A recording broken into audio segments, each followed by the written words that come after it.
한국직업방송 투데이 잡스 3.0 구독과 좋아요 부탁드립니다. 오고 가는 수다 속에 피어나는 인사이트 뉴스는 네모다. 오늘은 뉴스는 역사다로 함께하겠습니다. 김재훈 강사님 모셨어요. 어서 오십시오. 안녕하십니까? 예. 7월 27일 정전협정 70주년이었습니다. 네. 그 유엔군으로 참전하셨던 분들이 나이가 너무 많은 그 노병들이 한국에 방문한 모습을 보니까 약간 가슴이 뭉클하기도 하더라고요. 그 전쟁 휴전 얘기가 교과서에 나왔던 얘기이기 때문에 네. 되게 오래전 일이었는데 생각해 보니까 100년도 안 된 얼마 전 이야기죠? 당사자분들이 아직까지 생존해 계시는 아, 그럼요. 현재 진행형인 역사라는 점에서 굉장히 생각이 많아지더군요. 제가 항상 아이들한테 이제 학생들한테 과제를 낼 때 네. 중간 혹은 기말 과제로 할아버지나 할머니한테 꼭 이걸 물어보고 와라. 한국 전쟁에 대해서 그거에 대해서 가족사를 한번 써보라고 오. 과제를 내거든요. 아유, 뭐 드라마입니다. 각 집마다 드라마 한 편씩의 이야기가 다 있어요. 맞아요. 너무나도 사실 얼마 전 이야기이기도 하고 그렇기 때문에 사실 이걸 어떻게든 빨리 매듭지어야 되는 문제가 아직까지 남아 있는 거죠. 지금이라도. 네. 그래서 뭐 어떻게 배우셨나요? 휴전이라고 배우셨나요? 정전이라고 저는 배우셨나요? 휴전이라고 배웠고 그리고 저희 엄마가 1살 때 피난을 가셨는데 그때 저희 할머니가 얘기해 주신 게 내려갈 때는 모내기 해놓고 올라오는 거 보고 갔는데 돌아오니까 벼가 익었더라. 그 말씀 하시더라고요. 그래서 그래도 벼농사를 하시는 분들은 돌아왔을 때 먹을 게 있었는데 그 논과 밭이 없는 사람들은 아, 돌아와서 먹을 게 없는 상황이어서 너무나 배고팠던 얘기를 저는 참 많이 들었어요. 어릴 때. 그러니까 말씀하신 것처럼 다 드라마가 각 집마다 있는 그럼요. 거죠. 영화 한 편씩 다 갖고 있습니다. 그래서 예. 빨리 이걸 좀 어떻게든 그 드라마가 결론이 있어야 되잖아요. 그렇죠. 기승전결이 있어야 되는데 아직은 저희는 그 결을 못 봤기 때문에 네. 이걸 어떻게든 결론을 좀 빨리 내는 게 중요하지 않나라는 생각이 들어서 그래서 뭐 이건 뭐 정치적인 그런 거를 다 떠나서 네, 그 종전이 됐든 무엇이 됐든 어쨌든 지금 70년 가까이 진행되고 있는 무엇인가가 빨리 마무리되었으면 좋겠다라는 생각을 역사학자로서 그냥 갖고 그렇죠. 있습니다. 예. 네네. 참전하셨던 유엔군 분들이 오셔서 서울과 부산의 모습을 보고 깜짝 놀랐다. 자기가 그 목숨을 내놓고 왔던 전쟁터가 이렇게 바뀐 것을 보고 놀랬다라고 얘기를 하셨다고 하는데요. 진짜 윤석열 대통령의 말처럼 피 묻은 군복이 위해 세워진 국가잖아요. 그러니까 참 소중하게 생각하고 이제 우리가 할 일은 아까 말씀해 좋은 결론으로 도달하는 일이 아닐까 싶습니다. 자, 오늘은 뉴스는 역사다로 얘기를 좀 해볼까 하는데요. 역사학자 입장에서 숏폼 1분짜리 영상이 요즘 유행하잖아요. 네. 그걸 아침에 출근길에 보면요. 아유, 1분짜리만 계속 보시는 분들이 있어요. 저요. 네. 아니, 빅피처를 보셔야 되는 분 아니셨나요? 저도 쉴 때가 있어야 되니까 저는 뭐 자기 전에 1분짜리도 아니잖아요. 사실 30초짜리도 있고 막 이러는데 그걸 1시간을 봐요. 아, 그럴 바에 돌리다 그냥 보면. 1시간을 보시는 게 낫지 않아요? 근데 편하더라고요, 그게. 이게 뭐 다른 무슨 뭔가 영상을 보러 이렇게 들어가면 내가 골라야 되잖아요, 네. 스스로. 아, 맞아요. 뭘 볼까 이렇게 골라야 되잖아요. 네. 내 땡땡을 가더라도 그렇고 유 땡땡을 가더라도 가더라도? 고르는 데만 그게 몇십 분이 갑니다. 그쵸, 맞아요. 근데 이 쇼폼은 그럴 필요가 없이 그냥 알아서 골라주니까 네. 아주 편하더라고요. 그러고 보면 사극이 진짜 대단한 게 예전에 여인천하 이거 나오잖아요. 그 150부작이었어요. 그러면 그게 이제 방송 시간이 최소한 1시간 가까이 되는 네. 거를 그 30초 1분짜리 보는 사람들을 어쨌든 그 시간 동안 몰입을 시켜서 150부작을 끌고 간 거잖아요. 시청도 심지어 수직 상승하는. 우리나라 역사가 그만큼 흥미진진하다는 뜻이 아닐까 싶기도 그렇죠. 해요. 또 요즘에 나오더라고요. 슬슬 뭐요? 다시 정통 사극이 최근에 안 만들어졌었는데 네. 아마 이런 좀 영향도 있었겠죠. 사람들이 점점 더 짧은 스토리, 네. 임팩트 있게 간결하게 하는 걸 좋아하니까 이제 정통 사극이 좀 덜 만들어지던 분위기가 있었는데 다시 좀 역전이 돼가지고 네. 이제 시작한다고 어. 네, 하더라고요. 정통 사극. 예. 그래서 오늘 이제 역사 사극을 안 보신다고 하지 않았나요, 저번에? 뭐 간간히 봅니다. 예, 간간히요. 뭐 이렇게 집중해서 다 보는 건 거기는 스트레스 받아서 못 보고. 그쵸. 네네네. 왜냐하면 간간히 고증이나 보죠. 이런 게 자꾸 눈에 걸리시니까 네, 그쵸, 아 저건 그쵸. 저게 아닌데 네. 복식도 저게 아닌데 괜히 그냥 심술나는 거죠, 뭐. 네네.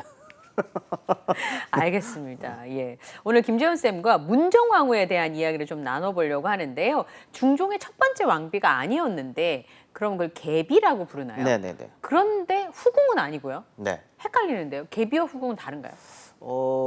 이게 이제 어떻게 보면은 일부 일처제가 확립되어가는 과정에서 만들어지는 개념입니다. 갭이라고 하는 개념이. 왜요? 왜냐면 그 고려 시대까지만 하더라도 이거 조선 시대 개념이거든요. 네. 고려 시대까지만 하더라도 일부 일처제가 아니에요. 일단 특히나 왕실 같은 경우에는 왕비가 여러 명입니다. 동시에. 아 후궁이 제- 아니라 왕비가 여러 명. 왕비가요. 예. 고려시대 때는 네. 뭐 제 1비, 2비, 3비 뭐 이렇게. 그러니까 다들 왕비예요. 아 비예요 비. 다들 왕비입니다. 본인이 다 정통이라고 생각할 수 있는 왕비인 거죠. 그러면 문제가 당연히 생기겠죠. 아, 권력 서열이 그렇죠. 안전해지잖아요. 네. 그래서 이게 사실 관료제라고 하는 시스템이 만들어지는 걸 그래서 보통 역사 발전 단계로서 많이들 보는 것도 이제 그런 거거든요. 시스템인 겁니다. 네. 시스템이 만들어져야 되는데 고려 시대까지는 왕비의 시스템은 좀 뭔가 좀 복잡했었던 거죠. 그 안에서 뭔가 정리가 덜 된 느낌이랄까. 근데 이게 성리학 국가였었던 조선에서는 인정할 수 없는 그런 거였던 거죠. 그러다 보니까 무조건 왕비는 하나. 한 명. 왕비는 하나. 하지만 왕비가 왕자를 또 낳을 수 없을 낳을 수 없을 수도 있잖아요. 그렇기 일찍 죽을 때문에 수도 있고. 예, 그렇기 때문에 이제 그 왕비가 아닌 후궁들은 드릴 수 있는 거죠.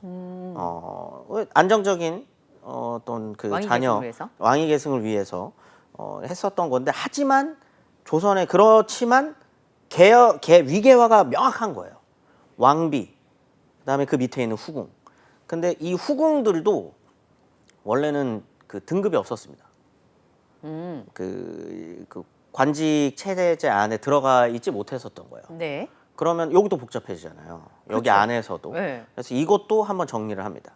그래서 이제 저희가 알고 있는 것처럼 뭐 희빈, 뭐 수의, 수건, 예. 뭐 이런 것들을 쫙 위계화를 하는 시점이 한 세종 무렵 정도 되면은 이제 그게 위계화가 되고요. 그 과정에서 이제 등장하게 되는 게 이때는 또 그 사망률이 저희 지금이랑은 비교가 안 다르게 되겠죠. 굉장히 빨리 죽는 분들도 있고 아이를 낳다가 죽는 경우도 있고 그건 지금도 여전히 존재하는 위험이니까요. 이때는 뭐 훨씬 심각했었던 거죠. 맞아요. 지금은 여가도 출산하는데 문제가 없지만 그땐 여가였다 그러면 산모와 아이 다 죽는 거니까. 그렇죠. 그러다 보니까 이제 꼬이는 것들이 좀 생기는 거죠. 꼬인다기보다는 이제 그 다음 왕비를 누구로 할 것이냐를 가지고 이제 문제들이 조금씩 생기는 게 네. 처음에 문제가 생겼던 건 이제 예종 때입니다. 예종이라 때? 그러면은 그 세조의 아들이에요. 네. 세조의 아들인데 빨리 죽습니다. 예. 빨리 죽어요. 여기서부터 좀 복잡합니다. 예. 빨리 죽는데 이 예종보다 더 빨리 돌아가신 분이 있어요. 그분이 이제 부인입니다. 그러니까 예종이 세자 시절에 부인이 죽어요. 세자 첫 번째 빈이, 부인이. 그렇죠. 세자 세자 빈이 빈이 사망한 거네요. 사망한 거죠. 그러면 예종이 왕이 됐어요. 왕비가 없잖아요. 그러니까 예. 왕비가 있어야 되잖아요. 그렇죠. 그래서 왕비를 드립니다. 그러면 이분은 첫 번째 왕비일까요? 두 번째 왕비일까요? 이런 문제들이 이제 생기는 거예요. 그거 어떻게 해야 돼요? 세자. 두 번째 부인인데 예. 왕비로는 첫 번째인 번째잖아요. 거잖아요. 그러니까 이게 이제 헷갈리는 거죠. 이 서열도 정해야 되기 시작을 하는 겁니다. 이걸로 이제 신하들 엄청 싸우고 아이, 장난 아니죠. 전하 뭐 이렇게. 장난이 아닙니다. 이거 갖고 이제 이거는 이제 예종이 빨리 죽으면서 그 다음에 왕이었었던 성종이 예. 깔끔하게 정리를 해줘요. 그분은 항상 깔끔해요. 깔끔하게 정리를 해주는 게 첫 번째 세자빈이었을 때의 그 분도 왕비를 올려줍니다. 어차피 다 돌아가셨으니까요. 뭐 올려주는 거야. 네네. 그래서 종묘에 같이 올리는 거죠. 그러니까 이 두 번째 부인이지만 첫 번째 왕비가 계비가 된 건데 네. 계비라고 표현하거든요. 계비가 된 거지만 그래도 정식 왕비가 된 거예요. 그렇게 되면 어떻게 되냐면 계비의 지위도 예. 왕비만큼 높아지게 되는 겁니다. 같이 묻혔으니까. 그럼 첫 번째 부인, 두 번째 분을 같이 묻었어요? 예. 그럴 수 있죠. 왜냐면 이거 돌아가셨었던 거니까.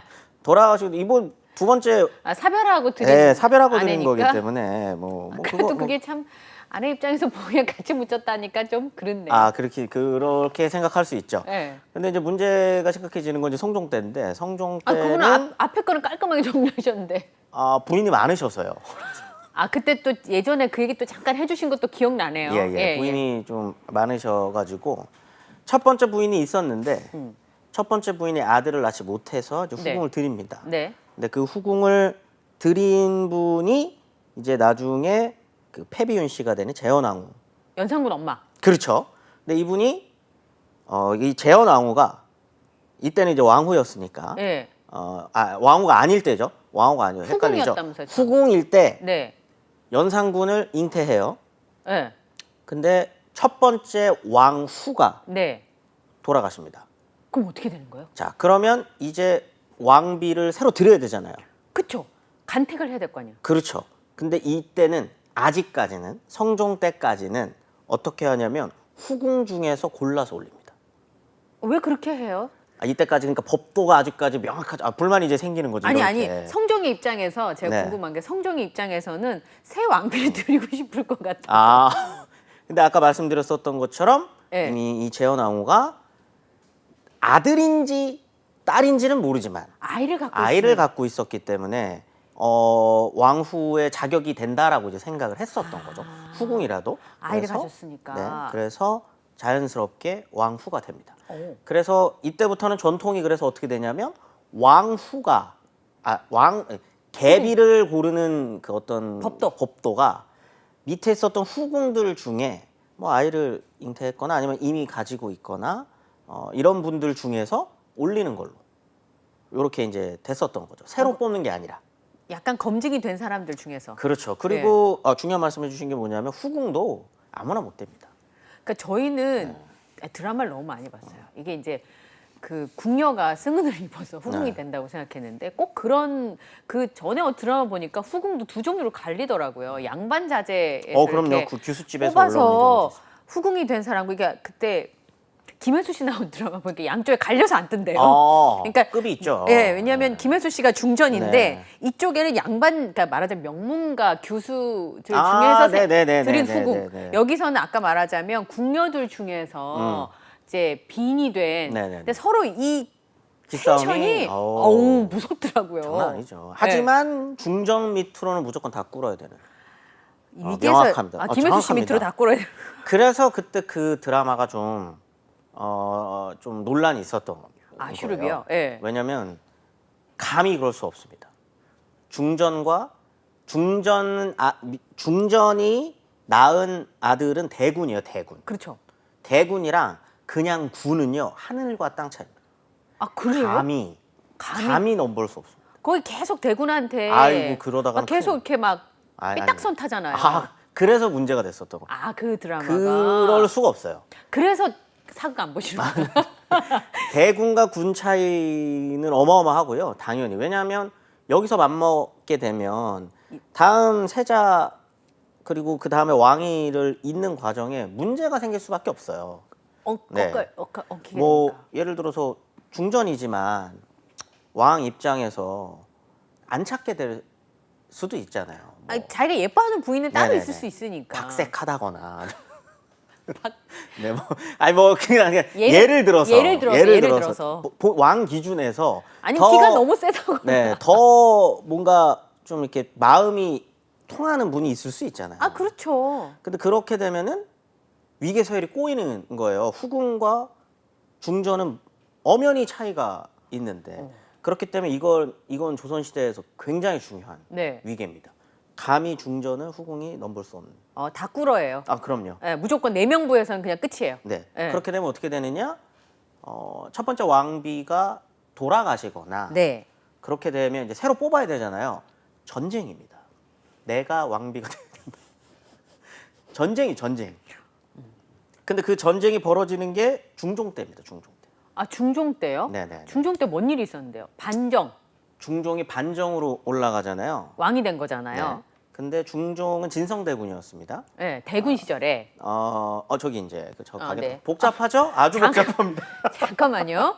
자, 11대 중종은 네. 성종과 정현왕후 윤씨 사이에서 태어났습니다. 네. 자, 일단 저기서부터 또 꼬이는 거예요. 왜냐? 중종의 앞선 왕이 연산군이잖아요. 네. 연산군은 성종의 그러니까 첫 번째 계비이자 두 번째 왕후인 패비윤 씨에서 낳은 사람이에요. 그럼 저 윤 씨는 그 윤 씨가 아니에요. 정현왕후 윤 씨는 패비윤 씨가 다음- 나가고 네. 그 다음에 두 번째 계비가 됐었던 분이 정현왕후 윤 씨고 그 사이에서 낳은 아들이 중종입니다. 예, 거기까지 이해했어요? 네. 그러면 연산군이 왕을 하는 동안 네. 중종, 그러니까 이때는 진성대군이었겠죠? 네. 진성대군은 어떤 삶을 살았을까? 늘 그 목숨의 위협을. 불안한 겁니다. 불안함. 네, 굉장히 불안한 삶을 살았겠죠? 네. 근데 그러다가 반정이 터졌어요. 네. 중종은 그때 자기도 죽는 줄 알았어요. 오. 내가 죽겠구나. 네. 반정이 꼭 성공하리라는 보장이 없잖아요. 그렇죠. 그렇기 때문에 그 반정 세력들이 진성대군의 집에 찾아왔을 때 이불 밑으로 숨습니다. 중종은. 벌벌 네. 떨면서. 죽을 수도 있으니까. 아, 그렇죠. 죽음 앞에서 다 그럴 거예요. 저도 아마 그럴 것 같아요. 그때 진성대군의 부인이었었던 신 씨가 예. 진성대군을 깨워요. 나와라. 쫄지 말고 나와라. 라고 하고 내가 말머리를 보고 오겠다. 말머리? 저들의 말머리가 예. 우리 집 쪽을 향하면 음. 우리를 죽이러 온 거고 네. 이게 경복궁을 향해 있으면 우리를 모시러 온 거다. 야, 굉장히 지혜로운 굉장히 사람이에요. 똑똑한 사람이었던 거죠. 이건 물론 야사입니다만. 예. 그만큼 현명했었던 사람인 거죠. 그럼 그래서 그때 이제- 부인이 있었네요? 있었습니다. 그 신씨. 예. 아, 저기 단경왕후 신씨인가 저건 봐요. 나중에 추존되는 거고요. 네네, 패비가 어쨌든. 되는데 아무튼 예. 저 신씨가 그걸 이제 보고 왔더니 말머리가 궁을 향해 있다. 이건 우리를 필시 모시러 온 거다. 실제로 모시러 왔었던 거고. 그래서 이제 타고 중종이 되는 거예요. 얼마나 현명한 부인입니까? 근데 왕비로 훌륭할 것 같은데. 너무 훌륭한데 저 단경하고 신씨가 아빠가 신수군이라는 사람인데 예. 이 신수군이 그 연산군의 처남이에요. 아, 여기서부터 꼬인다. 네, 여기서부터 꼬이는 거죠. 예. 그럼 그러니까 어떻게? 누나는 연산군한테 시집을 간 거고요. 본인의 딸은 진성대군한테 시집을 보낸 겁니다. 그럼 굉장히 명문가네요. 엄청 어쨌든. 연문가입니다. 엄청 예. 연문가죠. 그러다 보니 저 집안 자체가 문제가 생긴 거예요. 연산군의 처남의 딸이 왕비라고? 이건 말이 안 되는 거죠. 반정 공신들에게는. 그거 어떻게 해야 돼요? 그렇다고 그래서 와이프를 버릴 수 없. 근데 7일 만에 버립니다. 그래서 패비가 됩니다. 죽이진 않았어요. 죽이진 않았습니다. 아버지는 죽였지만 신수군은 죽었어요. 어쨌든 말하자면 그들 입장에서는 네. 살려둘 수가 없고 알려줄 수 연산군의 사람이니까. 그래서 패비가 되는데 패비가 되고 난 다음에는 이제 왕비가 있어야 되니까 패비가 됐으니까 이제 왕후를 또 왕후를 들여야 되잖아요. 요때 이제 난리가 나는 거죠. 왜냐하면 이때는 원래는 그 전까지는 어땠다 그랬죠? 후궁에서 후궁에서 뽑는 올린다면서요? 건데 이때는 왕이 이제 7일 됐는데 왕 된 지 7일 됐는데 후궁이 어디 있어요? 있으면 더 이상. 네, 있으면 더 이상한 거죠. 있으면 이상한 거죠. 있으면 이제 대군 시절에 뭔가 문란했던 건데 그러지는 않았었던 거죠. 네. 그러다 보니까 이제 어떡하지?라고 어떡하지? 하는데 예. 그 전까지의 전통을 일단 때립니다. 그래서 어떻게 하냐면 후궁을 열어드립니다. 일단 후보를 우선 드리는 후보군을 거네요. 후궁으로 쫙 드리는 거죠. 그럼 양반가의 교수들이 들어오겠네요. 양반가의 교수도 있었고요. 양반가의 교수로 들어온 사람이 저기 있는 이제 장경하고 윤씨, 아, 윤 파평씨 씨. 집안인 장경하고 윤씨가 예. 되는 거고, 그 다음에 이제 또 여러 희빈들이랑 빈들이 있잖아요. 네. 그 빈들 중에 저 경빈박 씨라고 하는 경빈박 저분은 도지원 씨. 도지원 씨입니다. 도지원 씨인데 네. 도지원 씨가 맡았었던 저 경빈박 씨 같은 경우에는 연산군 때 채홍사위에서 뽑히셨던 분이에요. 아니 근데 그럼 그러면 안 되잖아요. 채용사로 뽑히긴 했는데 거의 직전에 연산군 그거 직전에 그 반정 직전에 이제 뽑힌 사람이라서 저 사람을 이제 그 어떻게 보면은 반정 공신들이 네. 중종한테 최용사에서 뽑혔으니까 좀 우선 미모는 이뻤겠죠. 예, 미모는 뭐 이제 인정됐겠네요. 그러다 보니까 이제 어떻게 보면은 이제 중종에게 줄대고 싶어하는 사람들이 이렇게 한 거죠. 아유, 네. 참. 아무튼 저렇게 여러 명이 후보로 올라갔어요. 지금 볼게요. 경빈, 박씨, 희빈, 희빈, 홍씨, 홍씨, 뭐, 창빈, 귀인, 네. 수기, 수건. 그러면 8명에 장경화까지 9명인데요. 그 짧은 시간에 후보를 9명을 만들었단 말이에요. 저건 이제 훗날에 되신 분들도 있고, 하여튼 여러 명이 우선 후궁을 후궁으로 드렸어요. 드렸는데 그 중에 한 명이 이제 왕후가 되는 거죠. 네. 근데 사실은 이때는 후궁 중에 왕후가 되는 거에 가장 결정적인 건 집안입니다. 집안. 아. 그러다 보니까 이제 파평윤 씨, 당시에 이제 명문가였었던 파평윤 씨 집안인 장경하고 윤 씨가 왕후가 됐어요. 뒷배가 든든하니까 그렇죠. 중종은 반정으로 왕이 됐으니까 힘이 없을 거 아니에요. 어쨌든 뒤에서 이제 미는 사람이 되는 거네요. 되는 거죠. 특히 이제 장경하고 윤 씨의 외삼촌이 좀 반정 공신의 메인이었었던 이제 박원종이라는 사람이었었고, 그렇기 때문에 어쩔 수 없이 이제 됐어요. 된 겁니다. 근데 저 12대 인종을 낳는 과정에서 죽습니다. 그러면 세자는 나왔고 세자는 낳았고 왕후는 돌아가시고. 왕후는 돌아가신 거죠. 여기서부터 문제가 굉장히 꼬입니다. 세자는 있어요. 예? 이제 왕후 아래서 세자는 아니지 이때는 정식 세자는 네. 아닙니다만 정식 왕후 아래서 낳은 아들이 적자가 있습니다. 있는 거잖아요. 아들이 있어요. 그럼 그 다음에 왕후를 누구로 올릴 거냐? 그 전의 전통에서는 후궁 중에서 올려야 되는데 저 후궁들 중에 왕자를 생산한 사람이 있었습니다.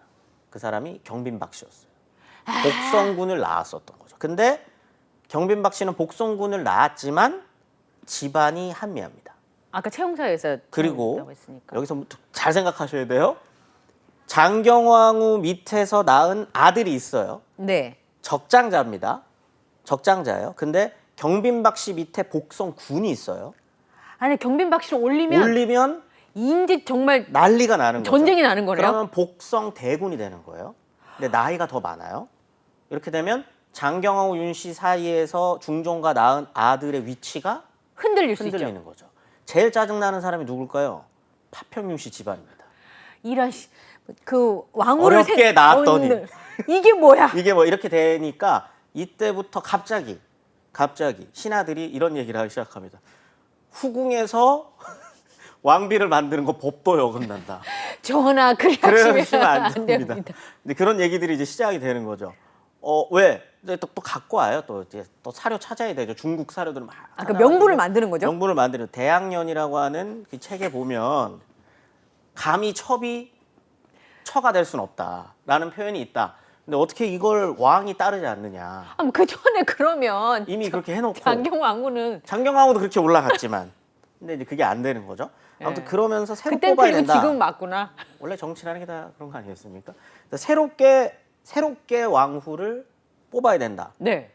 선출직으로 다시 이걸 해야 된다라고 해서 되는 분이 문정왕후입니다. 그러면 파평윤 씨 집안에서는 우리 집안에 있는 그렇죠. 교수 중 누구를 올리지 않으면 인종이 위험하다. 그렇죠. 그렇기 때문에 문정왕후 윤 씨가 파평윤 씨 집안이었었던 거고 장경왕후 윤 씨랑 한 9촌 정도 된다고 합니다. 집안은 아닌데 핏줄은 섞였네요. 그렇죠. 아니, 한 집안입니다. 파평윤 씨 보통 크게 하여튼 8촌이 있어요. 같은 친척이라면서요. 9촌 정도, 9촌에서 10촌 뭐 이 정도 되는데 네. 아무튼 그렇게 문정왕후가 됐어요. 어. 자, 이제 저분이죠. 예. 네. 아름다우십니다. 자, 이제 문정왕후의 역할은 명확합니다. 인종을 세자를 지키는 거예요. 같은 범파편윤 씨 집안으로서. 아니 근데 내가 낳은 아들이 아니잖아요. 그렇지만 안타깝게도 문정왕후는 17년 동안 딸만 생산합니다. 딸만 낳았어요. 딸만. 그러다 보니까 그다음에 파평윤 씨 같은 집안이고 그래서 어떻게 보면은 앞으로 훗날 인종이 될 이 세자를 어머니의 마음으로 저는 키웠을 거다라는 생각은 들어요. 또 한편으로는 그래야 자기가 대비가 되는 거니까 그렇죠.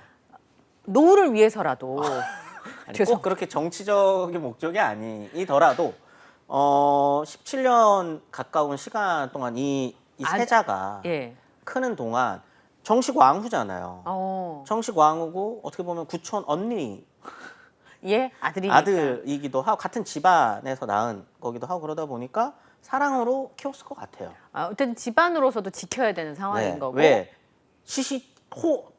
이걸 계속 지켜보는 사람이 있잖아요. 경빈 박 씨가 가만히 있겠죠. 경빈 박 씨는 복성군을 지금 어떻게든 해보려고 하는 사람이기 때문에 네.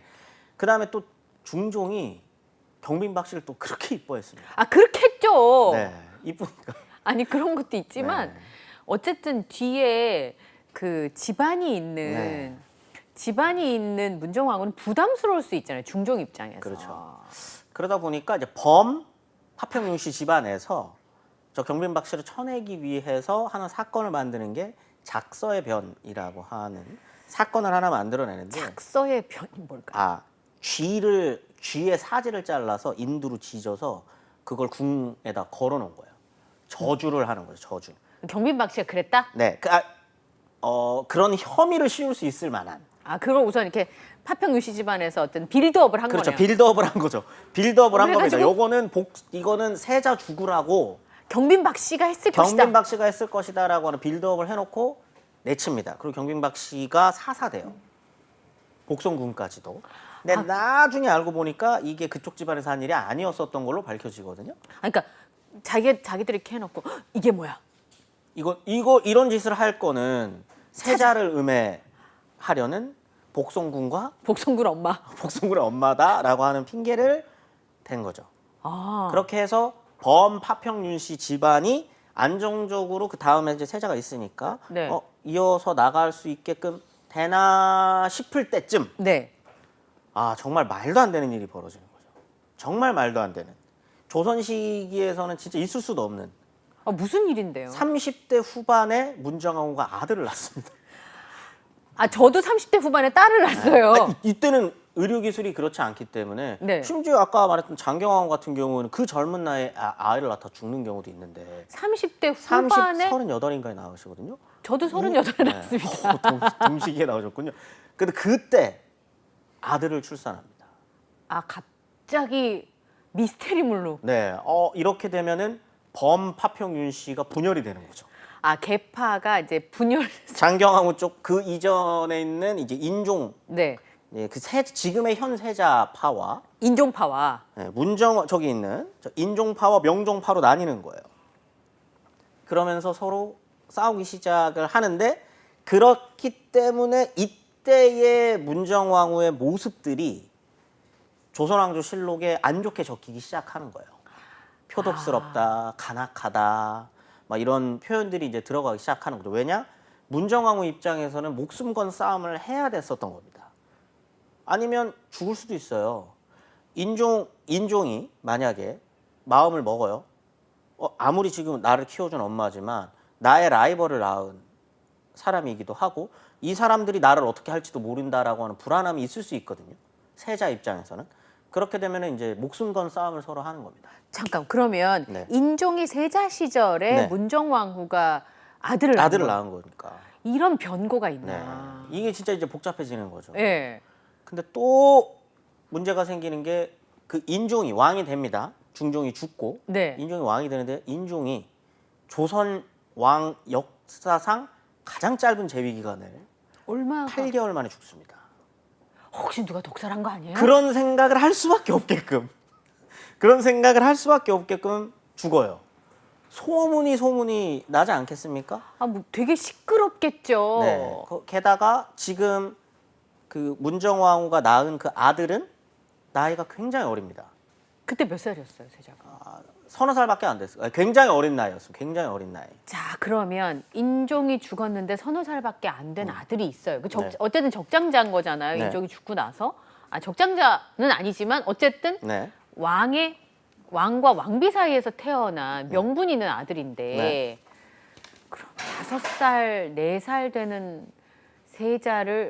세자를 책봉하고 왕이 되게 만드는 동안은 이게- 모든 걸 다 엄마가. 저 명종이에요. 그 예. 사람이 이제 명종입니다. 네. 명종이 왕이 딱 됐을 때 시작하는 게 수렴청정을 하는 거죠. 일단. 명종이 왕이 됐을 때 몇 살이었어요? 정확한 나이를 제가 대략. 아까 말했던 것 10살이 채 안 됐을 거예요. 아, 그러면 사실 10살 안 되는 왕이 됐다고 하면 누군가가 네. 뭔가를 하긴 해야 되는 거잖아요. 그러다 보니까 이제 문정왕후가 수렴 참정을 하는데 이제 발 내리고 그 발을 내리고 이렇게. 이제 쫙 해서 하는 건데 그 기록에 이제 안 좋은 이야기들이 계속 섞이는 거죠. 명종이 막 울기도 하고 왜요? 혼내서 엄마가. 왕이 울어.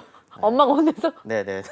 그런 모습들 때문에 이게 저희가 지금 기억한 어떤 문정왕후였던 그런 것들은 네.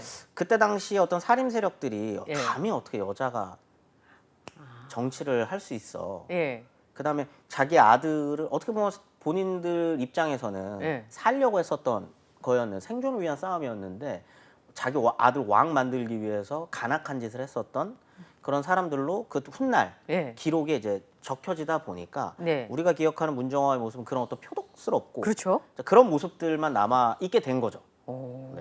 그래서 그 얘기는 다음 주에 조금 더 해야 될 것 같아요. 그럴까요? 네네네. 정란 얘기도 안 나왔는데. 아직. 예예예.